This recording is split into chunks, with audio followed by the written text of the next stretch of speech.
This is breaking news. Good afternoon. I'm Jessica Moore. We interrupt programming with breaking news. A verdict is in the Daniel Penny trial. Penny has been found not guilty of criminally negligent homicide. Penny is the Marine veteran accused in the chokehold death of Jordan Neely on board a subway train last year. Over the last 8 weeks, jurors heard testimony from more than 40 witnesses, including subway passengers aboard the F train, police who responded, a Marine Corps instructor who taught Daniel Penny chokehold techniques, and Penny's relatives and friends. Penny himself did not testify during the trial. His attorneys say Penny was trying to protect other riders while Jordan Neely was making threats and acting erratically on the train. Prosecutors say Penny intended to protect riders but used too much force, gripping Neely's neck for nearly 6 minutes, which prosecutors say was past the point of him posing a threat. The chokehold death, as you remember, sparked protests last spring and debate over how the city responds to mental health emergencies. The two charges originally in this case were manslaughter in the second degree and criminally negligent homicide. You might remember on Friday, the jury came back deadlocked twice. Prosecutors then moved to drop the top charge of manslaughter. Here's a look at that verdict sheet. After dismissing the superseding charge, jurors had to decide if the prosecution proved beyond a reasonable doubt that Penny caused the death of Neely, did so with criminal negligence, and was not justified in his actions. Jurors were allowed to take Penny's character into consideration when they weighed that character against all the other evidence. The jury in this trial is anonymous, made up of 12 people from Manhattan, a diverse group, 7 women and 5 men. We want to take you live now to the courthouse in Lower Manhattan. Tim McNicholas is standing by. He was there when the verdict was read outside. Alice Gaynor is inside the courtroom. Tim, we heard reports earlier of protesters outside. What's the mood there outside the courthouse now that the verdict has been read? You know, Jessica, just about 10 minutes ago, NYPD actually used barricades to divide 2 groups of protesters behind me. I'm not sure if you can see these officers back here, but there are 2 groups of protesters. There's a group that is supporting Daniel Penny. They had megaphones and signs in support of Penny. And there's also a group that wanted to see Penny convicted. Those people were actually chanting earlier today, and that came up in today's proceedings in the courtroom. Penny's defense team expressed concern that that group was maybe chanting so loud that the jury could hear them, and the judge actually expressed the idea that maybe he could move the jury to another room because of that. But right now there are some protesters chanting. You can hear them right now behind me. They've been out here all morning. They've been saying things such as no justice, no peace, and they want justice for Jordan Neely. Jessica. Position. You're a little bit removed from the very front of the courthouse, as the NYPD often does with us reporters. But can you hear them still actively chanting right now, or does it seem to have died down? You're wide. I could hear them right now, for sure. I just heard a little bit ago, no justice, no peace, a few minutes ago, so it's definitely continuing. As you mentioned, Alice Gaynor is in the courtroom right now. She said that when that verdict was read, there was applause in the courtroom, and she also heard people asking for quiet after that applause. McNicholas, thank you again. Daniel Penny found not guilty of criminally negligent homicide. Alice Gaynor is still inside the courtroom. She'll be joining Tim whenever she is allowed to leave. Here to further break down the verdict is legal expert Mayo Bartlett. He's a practicing attorney, former DA for Westchester County, and was also an active member of the state's hate crimes coalition. Mayo, thank you for the time. I have to get right to it. What's your reaction to this verdict? When the jury came back deadlocked on manslaughter Friday, that seemed to suggest at least one juror might have been leaning guilty. Are you surprised at all by this not guilty verdict? Well, I think that for the reasons you stated, yes, I am, because if you're deadlocked on manslaughter, which is the more difficult charge, then it would lead you to believe that at least one or more of the jurors could be leaning toward a conviction of criminally negligent homicide. One of the issues is also that sometimes jurors are given a particular time frame for a trial, and as the case goes on, it becomes a little less likely that they will maintain their position and that they generally will go toward the position of some of the stronger advocates in the jury. That being said, these are not the easiest charges for someone to reach a unanimous verdict on. And when you look at the fact that you're going to consider the conduct of Mr. Penny, along with his history, along with his training, and the suggestion that Mr. Neely was threatening to people, that all can make it more difficult for a jury to reach a decision. If you don't mind, for our viewers, just to sort of break it down in simple terms, the difference between those two charges, the manslaughter in the second degree versus criminally negligent homicide. We know wasn't one the maximum prison sentence 15 years. Now this one would have been 4 years had he been found guilty. So a big disparity there. But what's the difference in what prosecutors had to prove between those two charges? Well, it's looking at the mindset of Mr. Penny. And so for the manslaughter, you would have had to have basically shown that he was reckless, that he really knew or should have known that his conduct was going to cause serious injury or, in fact, the death of Mr. Neely. For the other, it shows that he's negligent, but again, it goes beyond mere negligence for like a car accident or something in a civil arena.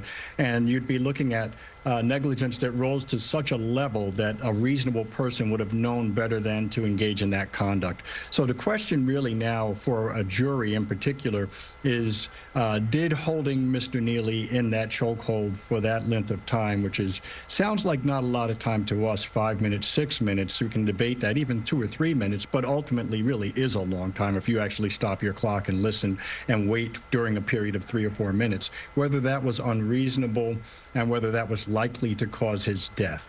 Right. And that's the issue. Okay. Speaking in a more broad sense, this case really sparked a lot of racial tension across the city. These jurors were 12 Manhattanites. They were told not to watch news coverage. We have to assume that they followed the judge's instructions, but they've lived through the aftermath. Most of them probably took the subway. How much do you think that played a role in their decision making? I think, unfortunately, you hit a really great point that we cannot really divorce ourselves from our lived lives. And so when people are on you go on to a subway and you see what happens on a subway, it's really difficult to ask a juror to not consider any of those things. And really, you're asking them to look only at the specifics of this case. I think it's unfortunate that it becomes a racially tinged case. I think part of it was the delay in arresting Mr. Penny in the first place and the way that the police handled his interviews in the beginning. Right. And I think that sometimes it may even be done properly, but the impression that the public gets may be something other than that. And I think that I just would caution that without having all of the details, it's very difficult for us to sit in the role of a juror. So we get a chance to see what we see on television, which is a snippet of the entire case. We don't get to hear how the jurors received the actual evidence, how people testified, what was said, what wasn't said. And all of that's very important when it comes down to whether you're able to find somebody guilty beyond a reasonable doubt. And again, that's separate from a civil case. A civil case has a very different burden. This is the highest burden imposed by law. Mayo Bartlett, thank you so much. Excellent insight. We want to go back out live now to the courthouse. Alice Gaynor is joining Tim McNicholas. Alice just came out from the courtroom. Tim, is Alice there with you? I would love to hear what she has to say about the reaction when that verdict was read. Absolutely, Jessica. She is here right now. You were in, it's been about 15 minutes now since that verdict was read. What was it like in that courtroom? You know, it all happened so quickly because, of course, on Friday we were waiting all day. They sent those notes. They were deadlocked, so it was assumed that today would be another long day in the courtroom, but they came back pretty quickly with that note once the judge had instructed them to go begin deliberating on that lesser charge. They sent the note sometime after 11 o'clock this morning. The judge brought the jury back in, said, "Have you reached a verdict?" The foreperson stood up and said, "Yes, we have." And then the clerk was asking, what is your verdict? And on count 2, criminally negligent homicide, she said she paused a little bit, the jury foreperson, and said, "Not guilty." And from that moment on, it was chaos in the courtroom. Tim, I can't tell you the last time I sat in a courtroom and heard such a reaction like that when a verdict was read. There were people cheering, borderline screaming applause, but then you had other people, Jordan Neely's family, very upset. His father actually had to leave the courtroom because he stood up and he was swearing. One of the activists who's normally out here demonstrating in the morning stood up and sort of yelled what seemed to have been maybe a threat at Mr. Penny, saying, "It's a small world, buddy." I don't know if Mr. Penny heard him. As for Daniel Penny's reaction when that verdict was read, I was sitting behind the defense table. He normally sits there staring straight ahead. He turned his head a little bit for the first time that I noticed, and he seemed to be smiling. His two attorneys hugged each other, and they got up. They were escorted out of here pretty quickly. My understanding is that Daniel Penny, neither him nor his attorneys stopped to speak to cameras. They left. This jury, Tim, is anonymous. We all want to know what was going on in that jury room, but we may not hear from them. It's going to be up to them. We don't know their names for their protection. The parties know their names. We know very little information about them, and it's believed they might be getting out of here just as quickly, but we'll see. They might want to talk about this. Obviously, they deliberated for more than 20 hours. We know last week they were stuck, but today, not sure what got them over the hurdle and got them to all agree unanimously, because again, all 12 had to agree unanimously, but they came to that verdict this morning on the lesser charge. If he had been convicted, he was facing up to 4 years behind bars, but again, the jury acquitted him. And you can probably hear, the demonstrators behind us right now. We could hear them up on the 13th floor, and defense attorneys this morning, Tim, they were pretty upset about that. Not the first time. They were worried that during deliberations, the jury could hear demonstrators, some of the phrases they heard, calling him a subway strangler, quote, a murderer, and the judge heard this too. So he said one thing they could do is potentially move the jury to a quieter room. The judge could instruct them, ignore what you're hearing. Defense ultimately decided they didn't want to draw attention to that. But then a short time later, they came back to that verdict, and so now this trial has come to a close. So the people who were applauding when the verdict was read, were those relatives of Penny's? Were they just supporters in the courtroom? Do you have a sense of who those people were? It was a lot of members of the public. This trial has drawn a lot of interest from the public. There's been a long line in the hallway every day for people trying to get in and get a seat. There's about 3 or 4 rows of the public typically in there, and you can't tell who they are there to support, if they're just there to observe. But today it was so loud. Almost jarring in a way how loud. And court officers, of course, wanting to keep order. They've been keeping very strict rules this entire trial. They were yelling at people, quiet, be quiet. Screaming. Again, I've never heard a reaction like this, and some people were asked to leave the courtroom. Some people very upset. As for Penny, you mentioned, does he have family there? His mother testified, his sister testified, but that second row behind the defense, which is reserved for family and friends, there's been no one here for him. We don't know why. It could be a safety reason. We're not sure. Jordan Neely's father has been here. His uncle has been here. They were here today. I couldn't see his uncle's reaction. They might be speaking to cameras, and as soon as they do, of course, we're gonna bring that to you. And the defense, they actually sought for the second time now. They sought a mistrial this morning, right? That's right. I lost track. I think about twice today they actually asked for a mistrial. Oh, wow. One of them reasons being that demonstrators could be heard saying these phrases, and another time earlier this morning, because of the judge's instruction last week, they didn't think that what happened was legal, where they just dismissed that. Sorry, they're in my ear. We're going to send it back to the studio. I believe there's a news conference going on. Alice, thank you so much. And we are going to take you live back out to the courtroom, outside the courthouse. Dante Mills, one of the prosecutors, is speaking outside the criminal courtroom, surrounded by Neely's family. Let's listen in here. Our call to action is to take care of each other. We can't rely on outside people. If we see someone asking for food, we have to take the responsibility to give it to them. If we see someone cold, to give them a coat. If we see someone going through something, to ask them if they're okay. That's how we help each other, because we can't rely on the system to do it for us. And clearly, if we get to this point, it's too late. We have to be there for each other, and that's our call to action. Everybody that's pissed off at this verdict, I challenge you to go outside today and help one person. That's my challenge. If you're angry, if you're hurt, go help one person. That's how we beat the system. That's how we turn this around, by being there for each other. Right on. I just want to say, I miss my son. My son didn't have to go through this. I didn't have to go through this either. It hurts. It really, really hurts. What are we going to do, people? What's going to happen to us now? I had enough of this. The system is rigged. Come on, people. Let's do something about this. Let's do something about it. Too often. We have Eric Garner's mother here. There's too often this is happening where we're left alone in this society. We got to stop that. We have to change how we impact each other. Jordan came on that subway car. The first thing he asked for was food, and he was killed. And the person who killed him was not held responsible. We cannot allow this to keep happening.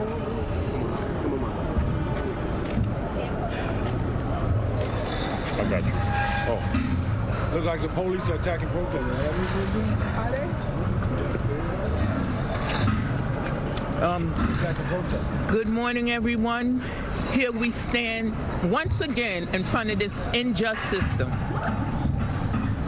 I stood here 10 years ago because they did not give justice to my son with the chokehold. I fought hard to get the anti-chokehold bill passed, which did pass.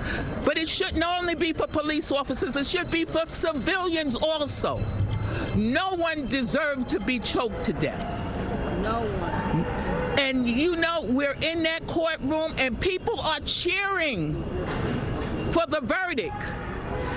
They made the loudest noise, the judge did nothing. But when his father spoke out, they put him out the courtroom. Is that justice? Or what? We can't allow this to keep going on. We have to fight this system. That's what I had to do. I had to fight to get the little justice that I got. I got one police officer fired. There's more that need to be fired. But I tell this family, do not give up. Because that's what they want you to do. They want to discourage you. Just like they tried to discourage me. But 10 years later, I'm still fighting. And I'm not only fighting for myself, I'm fighting for families like yourself. That's why I have to come out when this injustice is done.